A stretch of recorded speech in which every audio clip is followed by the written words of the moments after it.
idea is, well, how do we reach equilibrium? If you start out with disequilibrium, we've already said that it's not that good for consumers, it's not that good for producers. Well, what about getting to equilibrium? And so the idea of the marketplace is that there's something called market forces,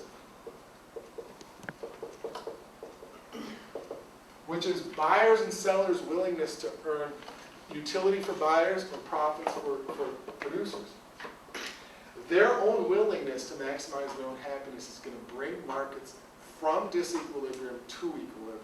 It brings it from the situation that is worse for both parties and should automatically bring people to this equilibrium point, which is better for both parties. So how does that work? So how do you reach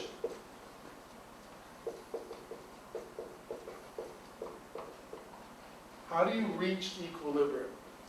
So the idea is this, all right? And so I'll give an example of one way in which it's kind of bad for something to be priced too low. I'll start at a low price and bring to a high price. And so, for example, if you've ever looked for a parking spot when it's free, you find out that there's a lot of people driving around looking for a free spot. And you say, like, I wish I could pay for this. And so, if you're in disequilibrium, people oftentimes wind up looking for something that's too cheap and unable to get it. And so, when you're looking for a product that's too cheap, or too expensive, or too inexpensive, there's got to be a way to eliminate this shortage, or to eliminate the shortage and reach equilibrium. And so, if you've ever been in a situation where you said, you know, I wish I could find a parking spot. I wish I could just pay for this. Isn't there a lot I could go to? Isn't there some place where I could actually just get what I need, even if it means paying a little bit more? That's what's going on the consumer side. On the producer side, anytime you see people with money to spend, you see a business opportunity. And you say, well, if people are willing to give me money, I think I would like to earn that money. I think I will go and do more of the things that get me money. So if you think of a situation like that where there's this shortage, there's this way where the market works to eliminate the shortage. And so the shortage and the surplus, which we'll do next, are eliminated. And its market forces mean that it's the same things that drive the law of supply and the law of demand. Producers want to make money, consumers want to be happy. Those are the things that bring buyers and sellers through the market to eliminate shortages. So how does this work? Well, first of all, an important thing to note is it's like a scissors. There's two things that close. If you're going to have this really large gap closing to zero, there's two things going on at once. First of all, it's this part right over here on the line, that as you reach this point, start here and go there, you're going to have fewer consumers, less demand. That's half the story. But the other half of the story is that you're going to actually have more producers. And so if this gap is shrinking from here to here, you're going to have more producers and less consumers.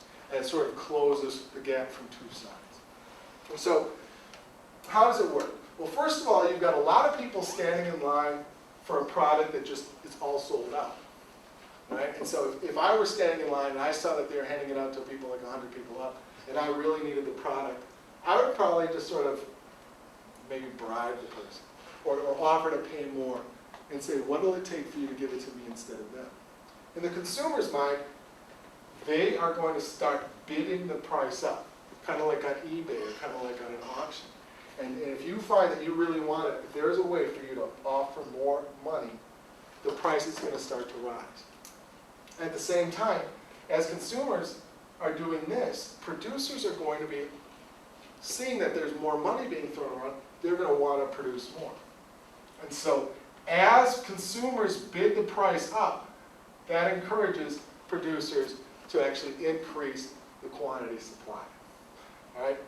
And so if you remember these two terms, there's the quantity demanded and there's the quantity supplied.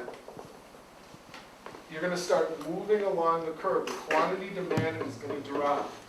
The quantity supplied is going to rise as you eliminate the shortage. Now, this gap is just a little bit smaller. And so what happens next is that the process continues. People will bid the price up slightly higher, and the gap is going to shrink a little bit. And then it's going to shrink even more, and this process is going to repeat itself until there's no more gap to shrink. All right, so as consumers bid the price up, producers will produce more, and that closes the gap from two directions from here to here. And it's going to keep doing that until it's all the way up to the equilibrium point. And so consumers are happy because they've got the product that they want. Producers are happy because they're making money off the product that they're selling. And there's nobody who's left standing in line and can't get the product that they want. Right? So that's how shortages and surpluses are eliminated. Consumers and producers work together on that. Now, what about, I'll do this in red. What about a surplus? All right? How is a surplus eliminated? Well, it's the same idea, only if you think of it sort of starting from the seller's side, sellers notice that they're not in the best position that they can be in. They're not as well off as they can be. So if there's sellers who have unsold inventory, right, what's going to happen is that they're going to do what we see stores do every day. Right? They have a clearance sale. That's usually how I think about it. That if you've got a bunch of stuff that you can't sell, you lower the price. And so as producers lower the price, that brings consumers into the marketplace again. So again, it's like a two-sided process. Sellers lower the price, buyers see the low price and want to buy more. And so the quantity supplied is actually going to drop, because as the price goes down, you're going to see, going out of business sales, you're going to see actually less produced. The quantity supplied drops. But as this price drops, the quantity demanded goes up. Right? So if you remember, we had this equation and we said quantity supplied is greater than quantity demanded. That is going to eliminate itself through the market. And that's going to eventually stop at this point where quantity supply equals